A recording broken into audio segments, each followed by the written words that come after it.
Episodio 11. Lo no consciente. Solemos olvidar que nuestra inteligencia es una propiedad emergente que proviene de una inteligencia que la precede evolutivamente. Al decir que la precede, la linealidad de nuestros procesos mentales suele ubicar automáticamente a la actual conciencia humana en un plano superior y más complejo que aquello que entiende como anterior y por debajo. Llamamos inconsciente y ciega a toda inteligencia que el cerebro humano no pueda traducir, explicar o imaginar en términos conscientes. El nivel racional y consciente de sí mismo se concibe como la inteligencia más alta y compleja del universo, lo cual, si se piensa seriamente, solo por un instante, es algo tan absurdo que lleva a la pregunta de cómo es posible que semejante idea se sostenga. Dicho más rigurosamente, ¿qué clase de discurso o conversación cerrados sobre sí mismos permite que tal afirmación tenga sentido? Otras direcciones del pensamiento no dudan de la existencia de una inteligencia mucho más compleja que la humana, ya sea bajo la forma personalizada de una superconciencia divina o de manera más abstracta como una sucesión de niveles supraconscientes de distintos grados de complejidad. Sin embargo, estas tradiciones, hasta cierto nivel por lo menos, imaginan implícitamente a esta superconciencia como una ampliación al infinito de la conciencia humana y no como una inteligencia de características inimaginables para nosotros y que por eso mismo sigue caminos que no tienen ninguna congruencia directa con la autoconciencia que conocemos. Es de extrema importancia que nos percatemos que hemos puesto a los procesos conscientes y la conciencia de sí mismo como el logro máximo de la evolución. Es una creencia muy común decir que el universo llegará a ser consciente de sí en algún momento por nuestro intermedio y que esta es incluso la meta de la evolución. Este tipo de creencias son bastante sospechosas por cuanto es evidente que nos otorgan un protagonismo central en el esquema de las cosas. Que los procesos autoconscientes sean sólo una bifurcación funcional de la inteligencia destinada a articularse en sistemas mucho más vastos es algo que no solemos considerar. Pero más allá de discusiones que podrían ser tachadas de metafísicas, estos supuestos tienen consecuencias muy directas sobre la maduración de la inteligencia en nosotros. Hemos acumulado pruebas irrefutables que demuestran que el contenido de cualquier idea ha sido generado microsegundos antes de que ésta se manifieste como tal en el nivel consciente. El procesamiento inteligente de la información en los niveles sinápticos, neuroquímicos y cuánticos del cerebro es claramente anterior a la formulación consciente de sus contenidos, tanto en el nivel de las imágenes como en el verbal. Esto quiere decir, sin sombra de duda, que hay actividades que nosotros llamamos ciegas o inconscientes que expresan una inteligencia más compleja que la conciencia que es consciente de sí. Como ya ha mostrado Bateson con gran claridad, esta última es sólo la pantalla de la computadora. Cualquiera de nosotros sonreiríamos tiernamente si una pantalla afirmara orgullosa que es la parte más compleja y evolucionada de los sistemas cibernéticos. La inapreciable contribución de Jung a la mente contemporánea es su enorme valoración de los procesos inconscientes y la clara afirmación de que todo incremento en la inteligencia solo puede producirse en la medida que el nivel consciente se disponga a establecer una nueva y más rica relación con lo no consciente. Él mostró con gran claridad de qué manera el nivel consciente se opone o resiste a los contenidos no conscientes, negándose sistemáticamente a valorar e incluir en su procesamiento de información aquellos que provienen en forma directa de esa dimensión. Esto es, no simplemente a través de interpretaciones o racionalizaciones que supuestamente conviertan a todo lo inconsciente en consciente, sino aprendiendo a sumergirse y dejarse impregnar sabiamente por ellos. Para que la totalidad del sistema opere correctamente, el nivel consciente debe tener muy en claro sus limitaciones funcionales a fin de permanecer abierto ante el flujo de información que tarde o temprano refutará sus construcciones. Los niveles de inteligencia que construyen deben estar al servicio de aquellos que exploran, sondean, registran, resuenan y se vinculan con aquello que está más allá de lo construido. Este es el mensaje profundo de todas las tradiciones sapienciales o visionarias a través de la historia. Sin embargo, como este proceso aparece bajo la forma de entrega a la divinidad, a los dioses, al alma, a los ángeles, a los espíritus o a lo que fuera, no queda clara la relación entre el nivel consciente y aquello que no lo es en el cerebro. Esas figuras, alma, Dios, son inconscientemente concebidas a imagen y semejanza de la identidad consciente, solo que superiores. Solo después de que el cerebro, no la persona, se ha percatado de todas esas entidades y divinizaciones, que todas esas entidades y divinizaciones son constructos o correspondencias adentro, afuera, proyecciones, símbolos, arquetipos, condicionamientos, traducciones, etc., bajo las cuales aparecen los niveles de información más complejos, puede empezar a aclararse la posición del nivel consciente en el proceso de florecimiento de la inteligencia en el ser humano. Entretejerse con lo incontrolable. Aquello que habitualmente llamamos iluminación es en realidad el estallido final de los filtros y condicionamientos milenarios acumulados por la experiencia evolutiva. Esto implica el completo pero sabio naufragio del nivel consciente en el aterrorizante océano de lo no consciente. ¿Qué queremos decir con el uso simultáneo de las palabras sabio y naufragio?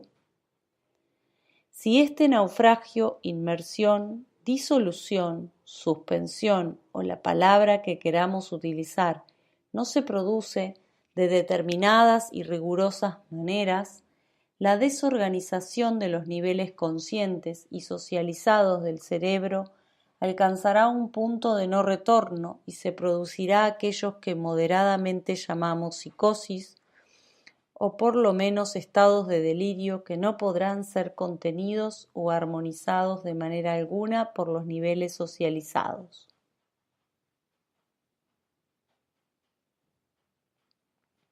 Aunque no se suele hacer hincapié en esto, sabemos que todos los seres humanos en los que se han manifestado estados de inteligencia realmente trascendentales han atravesado por episodios e incluso largos períodos que en rigor deberíamos llamar psicóticos, prepsicóticos o delirantes, Esto es evidente en el caso de Krishnamurti.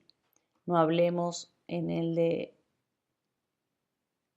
U.G. Krishnamurti y el de muchos otros iluminados contemporáneos de quienes existe documentación no distorsionada por los discípulos tradicionales.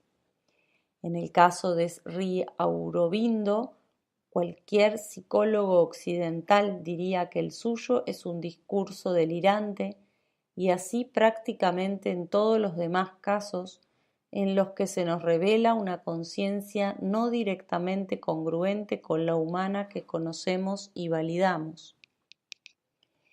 La falta de comprensión acerca de esto, incluso en las personas que se consideran a sí mismas espirituales y buscadoras de la verdad, presenta dificultades muy específicas para la maduración de un cerebro occidental moderno. El contexto simbólico de referencia, arquetipo, que nos organiza inconscientemente es el racional científico, asociado a la idea de individuo y superpuesto a una espiritualidad íntimamente ligada a la existencia de un Dios único, masculino y definidamente personal, omnipotente y omnipresente. Cualquier percepción que implique la ruptura de este contexto psíquico es ubicada en forma automática por nuestro cerebro en la dimensión del delirio y por eso se activan de inmediato las defensas y resistencias propias del contexto psíquico occidental moderno.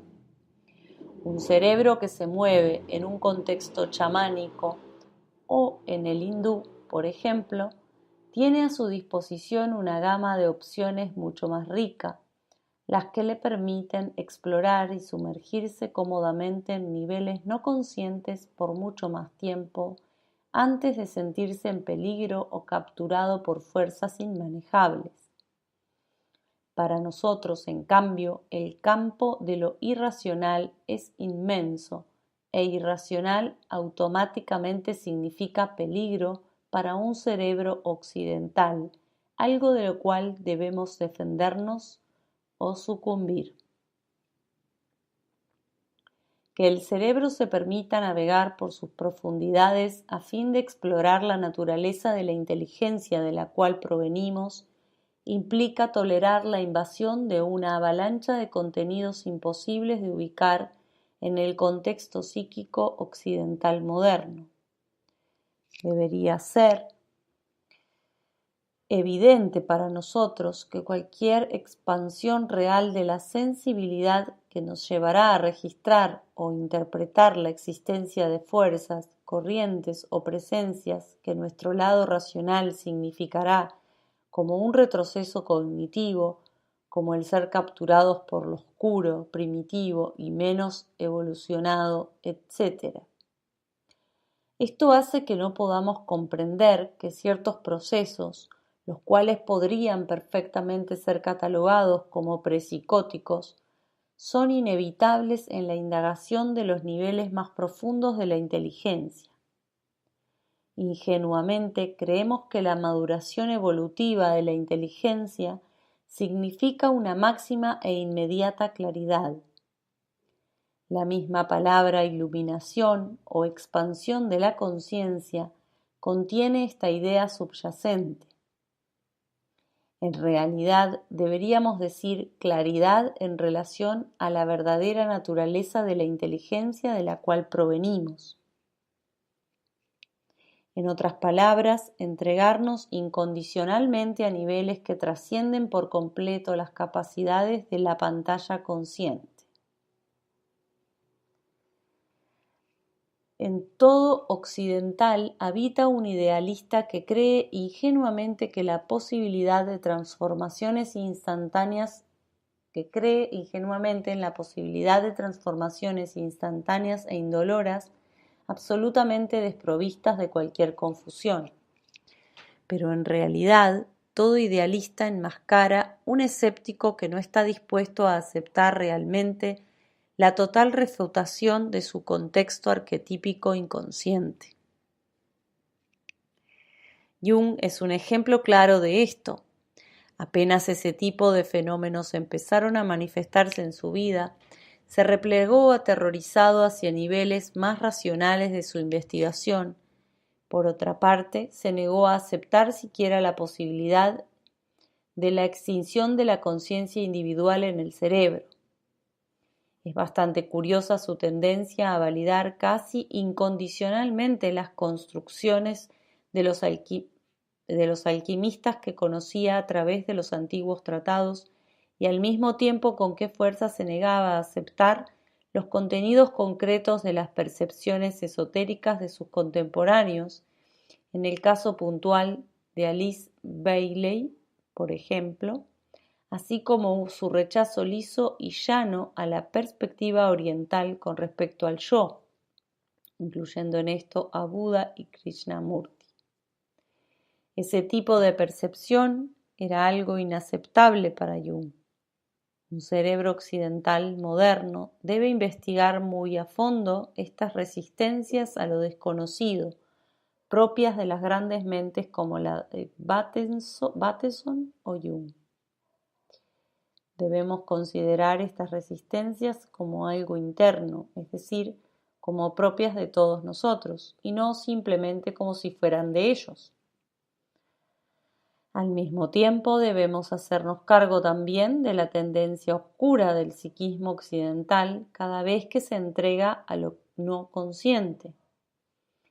Me refiero a individuos como Aleister Crowley, Miguel Serrano o Julius Evola, así como tantos otros.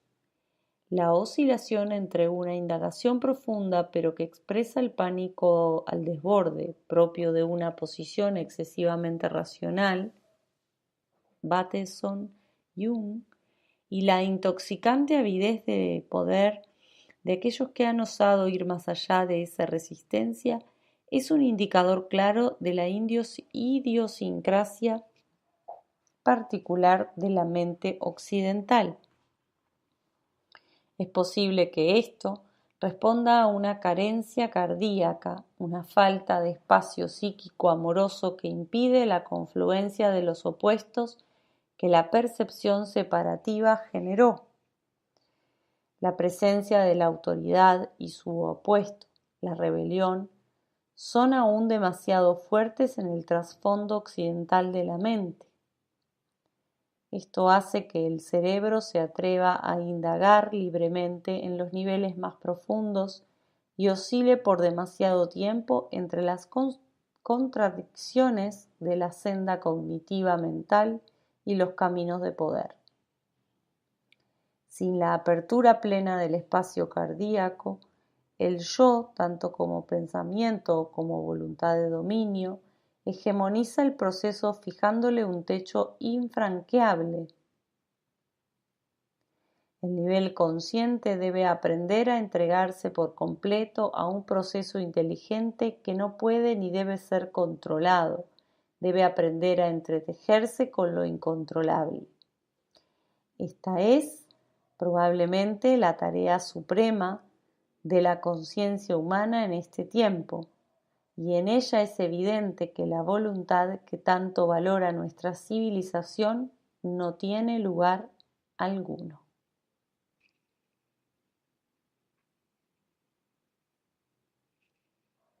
Deshacerse y reiniciarse. Para que esto sea posible, el cerebro debe atravesar todo el sistema defensivo construido por su nivel controlador. Un investigador o investigadora realmente serios deberían saber que es inevitable que la caída de este sistema provoque episodios e incluso periodos de completa desorganización. El riesgo es que un yo demasiado débil estallará en una psicosis más o menos irreversible y un yo demasiado fuerte entrará en inflación, extraviándose en construcciones delirantes.